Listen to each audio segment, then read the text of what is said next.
Now, how many of you have experienced, or your children have experienced, grounding? That's an old-fashioned word. Yes, grounding.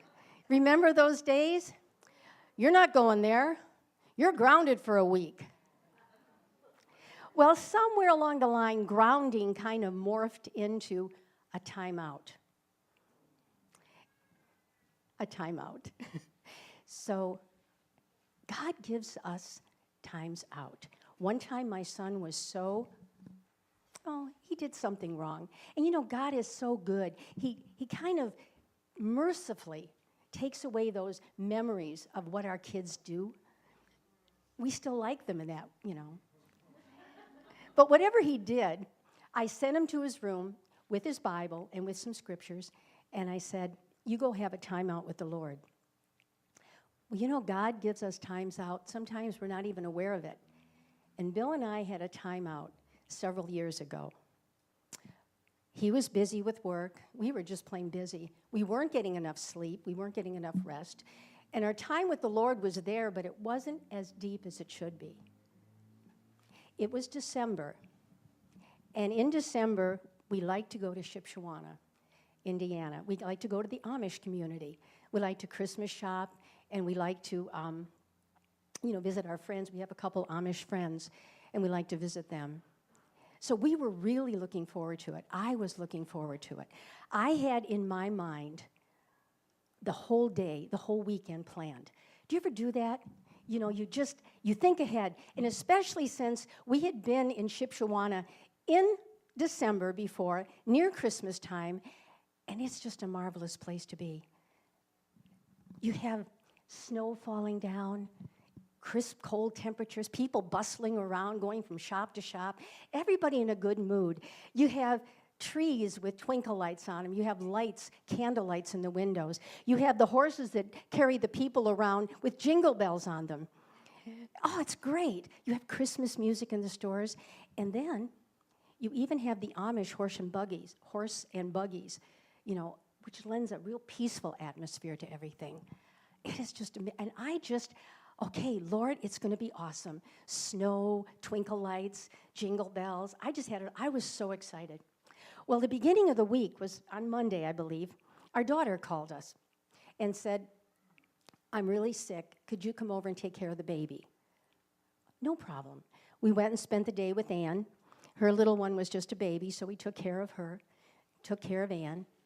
And then as the week progressed, Friday came. Now, Friday, before we're going to go someplace, the first thing we do is eat early and go to bed early, like around 7 o'clock, and we're out. And then we get up around 12 or 1 o'clock in the morning. Bill likes to drive at night.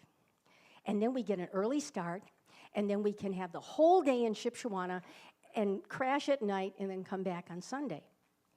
So we went to bed, woke up, bringing our stuff out to the car. First thing I realized, this is December and it's balmy. Where's the snow? Where's the cold? It's like, bummer. So we started off. We're driving, and as it's getting lighter, I can see all the wonderful drizzle coming down, the gray skies. I can see the mud. You know, everything is mud and icky-looking grass. It's like, this isn't good. Where is my dream? Where's my vision? I was getting disappointed. We weren't even there yet. And then it happened. We were almost there, and I started feeling sick. My stomach, my body, the first stop we usually make is at the Essen House, which is in Middlebury. And they have wonderful restrooms, and they have so many things. If you've never been there, they have all these things to look at and to buy. And it's wonderful. We get, right from the very get-go, we get to a wonderful place. Well, we got to that wonderful place, and I ended up visiting that wonderful bathroom. It was horrible. Do you ever feel, I knew that I had caught what Ann had, you know, and I just came out of the bathroom, went down the stairs, and sat. Do you ever, when you're coming down with something, you just have this tired feeling, you don't want to stand up. You get this sweaty feeling, you know, and your stomach, and you just don't feel right. And I just sat, and I told Bill, I'm not going anywhere. I'm just going to sit in this chair. Well, you can only sit so long. We had to leave. We had to get going. So we got in the car, and we just drove around. We did stop and see our Amish friends quickly, keeping a distance, gave them their Christmas presents, and then we drove around. There's a lot of good bathrooms in Shipshewana. Yes. So we drove around until we got to our hotel. When our hotel opened, now this hotel is really neat. Since then, it's burned down, and they haven't rebuilt the hotel part, but it was in the old Davis Mercantile, and the old Davis Mercantile is like 100 years old, and it had connecting shops, and above it, on the top floor, they had a hotel. But it was a small hotel. It only had 8 rooms. It reminded me of the Wild West days where you see them climb the stairs and go down this hallway. And you go down this hallway, and there's rooms from either side. They're really nice rooms, but they're very simple. I mean, this is Mennonite owned. So there was no TV, no continental breakfast, no Wi-Fi. It was just simply a nice bedroom, and a bathroom. Amish quilts. I mean, it was really pretty. And Bill and I always liked to stay at room number 1. It was the smallest room, but it was right across from, get this, the parlor. And in the parlor was a piano, there was a table, and there were wraparound windows where you could look out and you could see the town. I mean, it fit all our needs. It was great. They even let us use their refrigerator. I mean, this was great. Well, we got to the hotel, and Bill's carrying the stuff upstairs. We registered. And the first thing I did was go visit the bed, then the bathroom, then the bed, back and forth. And Bill said, look, why don't I just run out and get those couple of presents that we were going to get that we had to find here, and I'll be right back. And I said, go ahead. I just went to bed. So about an hour and a half later, he returned, showed me what he had, but he started feeling crummy. This was the weekend that I had, where's the snow? Where's the twinkle lights? So he climbed into bed, so late afternoon, found us sound asleep. And sometime maybe around 1 o'clock in the morning, I awoke. And I felt better. My stomach had settled. I was just really tired. But I noticed something strange. There was no light in our room shining. It was dark. Across the street, there's a building, and it had a light on it. And that light would conveniently shine in and be like a night light in our room. But I realized that it was dark. And I thought, the light probably burned out. Didn't give it another thought, went back to bed. In the morning, I woke up and realized why the room was dark. You see, that rain that had come down the day before froze, and a blizzard came in. And we had over a foot of snow that dropped on Shipshewana. Nobody was allowed on the streets. Traffic was not allowed anywhere. Okay, it was, you had to stay where you were. And by the way, we were the only people in the hotel that night. The only ones. And what happens is, when 5 o'clock comes, what they do is they lock up the stores, they leave the door to the street open, and people who are going to be staying at the hotel come in, and if it's after hours, they have a little envelope with your key in it. Well, we were alone. So the people who own the hotel, they usually live close by. Well, they trudged their way through the snow and came to see if we were okay and if we needed food. And they brought us a radio. Woo, goody. So all we did was sit in the bed, listen to church closings on the radio, and rest. That rest that we weren't getting, and we had time in the presence of God. I realized that God had given us a time out. It was, all the things that I had wanted for that weekend didn't come to pass. In fact, everything looked like what a wash. It was a terrible weekend. But you know something? I still look on that weekend as one of the nicest weekends of our life, because we were exactly where God wanted us to be. It was Monday morning before we could leave. And the streets were still pretty bad. They were, that ice and then the snow on top. And even though they tried cleaning them, they were still like really rough going, really slow going, like 20 miles an hour. And we left Michigan, and I was thinking, it's going to be a really long ride home. So we left Michigan. We went to a couple small towns in Michigan, and then all of a sudden, it looked like someone took a black marker and made a line right across where we were and where the other side, there was no snow. We had snow, there was nothing. Foot of snow, nothing. Clear cement, not even a drop of snow. It was clear sailing all the way home. God had a special reason for that snowstorm, and we were one of them. So, but God still gives timeouts, and he gives them in the Bible. In the Bible, God gave a timeout to one of his reluctant prophets. Now, this is a very, familiar story, a very familiar account, but just sit there and let it play out and see what God's going to take us. God spoke to his prophet Jonah and said, Jonah, go to Nineveh. The evil of that nation has come before me, of that city has come before me, and I want you to go there, and I want you to tell those people that in 40 days I am going to destroy Nineveh. I'm going to destroy every person there. Every single living thing will be gone in 40 days. Well, Jonah just listened, and dread filled him. See, Nineveh was the capital of Assyria, and the Assyrians were a brutal and wicked people. What they would do is they would go into a city or a town, and they would totally destroy it. And they would take people captive, and they would take, especially the rulers of that town or that area, they would take them captive, and they would torture them, doing horrible things like putting their eyes out, and they would kill them. They were totally godless people. And Jonah was afraid. He's thinking to himself, I'm a prophet. I'm going to go there and tell them that my God's going to destroy them. They're going to torture me, and they're going to kill me. I don't want to go. And he had another reason. He had experience with these people. He had seen what they have done, and he didn't want any part of them being warned that God might destroy them. He wanted them destroyed. And he also knew that God was merciful, and if the people repented, God might save them. Then we wouldn't be done with the Assyrians. So what Jonah did, as any brave prophet, he ran. He ran as fast as his legs would carry him. He ran all the way until he got to a seaport called Joppa. And in Joppa, he found a ship that was going in the opposite direction from Nineveh. Nineveh east, Tarshish west, going into Tarshish.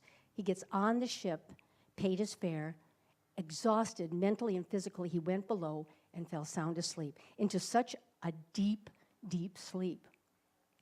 So the ship pulls out of port and goes into the sea, and a storm arose. Not just a storm, a vicious, like the strongest hurricane you can imagine. The storm arose, and the waves were so turbulent that they would rise up to such height, taking the ship with them and then crashing it down. Well, everyone aboard the ship were terrified for their lives. And this ship, they were really, really afraid because the ship was going to be smashed and they would be gone. So every one of them cried out to the God that they served, which were all non-gods, but nothing happened. There was no answer. There was no God that was going to keep them from being destroyed. So the captain went downstairs and he saw Jonah sleeping, and he said, let me paraphrase it a little, what is wrong with you? How can you sleep through this? There's a raging tumult out there, and you're sleeping? Get up, come upstairs and call upon your God and see if he will rescue us. Well, in the meantime, the sailors decided they were going to find out who was responsible for this. So they cast lots. And from what I gather, casting lots is getting a container and putting either small stones or small pieces of wood with an odd one in there. And whoever the odd stone fell to, you would say that the lot cast upon him. Well, the lot cast upon Jonah. So the sailors went up to him and said, who are you? And what have you done? Are you responsible for this? And Jonah said, I'm a Hebrew, and I serve the Lord God of heaven, who made the land and the sea. They heard those words, and dread filled them. And they said, "What did you do? What did you do to get your God so angry?" And he said, "Well, I'm a prophet, and I was told by God to go to Nineveh. But I didn't want to go to Nineveh. I was afraid. So I ran, and I boarded this ship, and here I am." And they said, "Well, what can we do to appease your God?" And he said, "The only thing you can do is to toss me overboard." Let's pause here a minute. This is interesting. When God speaks to a prophet, it usually said the word of the Lord came to so-and-so, like the word of the Lord came to Jonah. But when Jonah was on that ship, it never said the word of the Lord came to Jonah directly. God spoke to Jonah through the storm. God speaks through weather. He spoke to Jonah knew. When he knew what was happening, he knew what was happening. He knew God was angry and God was not leaving him alone, and he didn't run away from God. God found him. Also, every one of those sailors prayed to whatever God they served, and it absolutely made no difference. Yet Jonah was the only one on that ship, the only one who knew the one true God, and he didn't pray. Why? He didn't pray because he'd have to confess his sin and he'd have to obey God, which he didn't want to do. And because of his disobedience, everyone on that ship was in peril of losing their lives. Well, when he told them, "Toss me overboard, and the winds and the waves will calm down," they didn't want to do it. They were afraid. So they tried again to row toward shore. Well, that didn't work. The storm, if anything, got more intense. The boat was ready to break. The ship was going up and down, so tossed by the winds and the waves. They threw more cargo overboard. Everything they had, they threw overboard, and that didn't work. Nothing helped. So finally, in desperation, they picked up Jonah. They carried him to the edge of the ship, and they threw him overboard, all the while saying, "God of Jonah, do not hold this to our account." And they tossed him overboard. Immediately, the winds and the wave grew calm. Those aboard the ship sacrificed. They made a sacrifice to Jonah's God, and they made a vow. In the meantime, Jonah was going down. He went down to where the mountains began, as far down in the sea as he could go. He cried out to God, but God had already had a plan. See, God prepared a great fish. Now, I know you've probably all heard the account of Jonah and the whale, but actually it doesn't say whale in the Bible at all. Jesus even calls it a great fish. Now, a whale can actually swallow someone 12 times the size of a human being. So God prepared a fish, and it could be a fish that was never in existence before. We don't know, but he said he prepared a great fish, and that fish was big enough to go down and swallow Jonah. And there is Jonah going down into the belly of the great fish. Now, I don't know about you. I don't know what a great fish looks like or what his belly looks like. But if he's capable of swallowing that big of things, he has to have some kind of digestive process that's working in him. Otherwise, he'd be accumulating all these things in his stomach and nothing would be happening. So Jonah was sitting there. I always picture him sitting in this fish. I don't know, maybe he didn't have room to sit. Maybe he had to lay down. Maybe he had to curl up. But he was there, and it was dark. And you could probably hear the waves outside the water and whatever noises this fish was making and whatever digestive process that was trying to work on him. He just sat there. A timeout from God. He couldn't go anywhere. He couldn't do anything. There was nobody around to talk to. The only one he could talk to was God. 3 days and 3 nights in the dark belly of a fish. What a humiliating experience for a prophet of God. But finally, he called out to God. He said, and I'm going to paraphrase this, he said, God, you threw me into the sea. I went down into its depths. I saw where the mountains were birthed. I was covered in seaweed. And now I'm here in the belly of this fish. Basically, I surrender. So God caused that great fish to go to land and vomit Jonah up on the land. Now, I don't know about you, but when my kids would vomit, it wasn't a pretty picture. And I don't know what Jonah looked like. He couldn't have looked that good after 3 days in this fish. You know? I don't know what came up with Jonah. You guys aren't going to want to go eat after this. I don't know what came up after Jonah, but Jonah was there, and he was on the land in whatever condition he was in. And God spoke to him, Jonah, go to Nineveh. And Jonah obeyed. He didn't want to go. His heart hadn't changed, but he didn't want to go back into a fish again. So he went to Nineveh. He got to Nineveh. He walked in there, and I'm sure he was terrified. But he did give the message the Lord told him to give. And he said, people of Nineveh, in 40 days, my God is going to destroy this city and everything in it, every person in it. And the people were terrified. They actually started to fast. And the king, now this is interesting, every king that had been in charge of Assyria, Nineveh, was brutal and strong and a warrior, except for this guy. He was weak. What a perfect time. Wonder how God arranged that.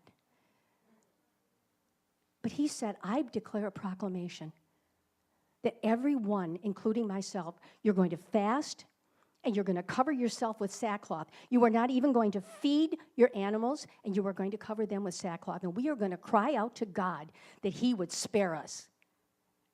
Well, Jonah was there waiting to see what was going to happen. He was not happy. The people were repenting. He wanted them dead.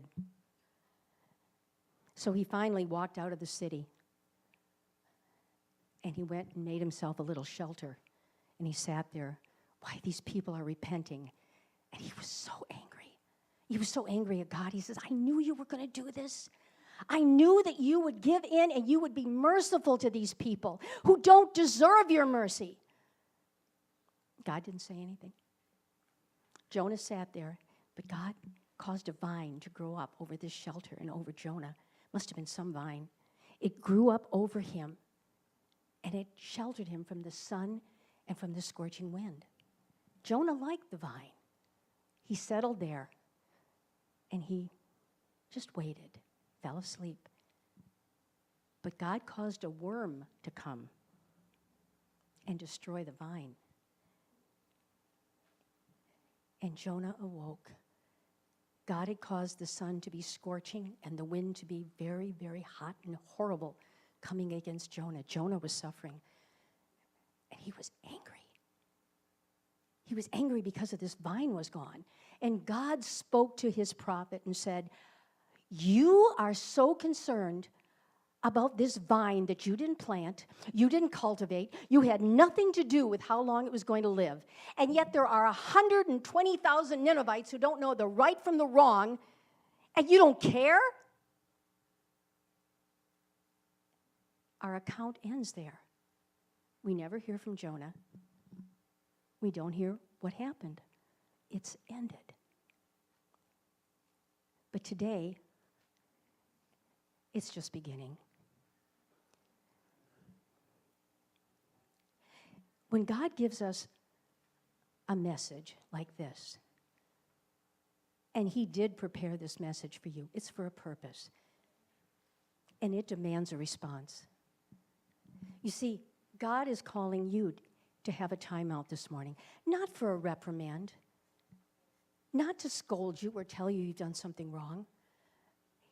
He's coming to each individual here, and he's saying, I want to meet with you. I want a time out with you. This is a moment in time that is never going to be repeated again. You can look out those windows and you can see people going on about their life as normal. Cars are going to and fro. People are shopping, going to work, coming home from church, going out to eat.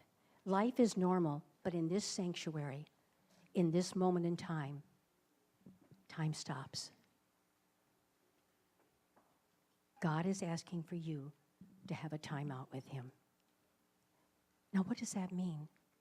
It means that he wants you to respond. He is here, and he is going to call you forward to meet with him. It might be to just share his love with you. It might be just to whisper something that you need to hear, maybe a word of comfort. Maybe there's a decision that you don't know how to make. Maybe he wants to give you a moment of his peace, or just make you aware of his presence. Or if you don't know him for some reason, he wants to introduce himself to you. But he is calling each one of you forward. You say, I can sit in my chair and I can hear from God. No, he wants you to respond. He is here, and he impressed upon me so strongly with this message that the whole purpose of the message was to have you come here at this altar and meet with him. Every one of you. He has something for each individual.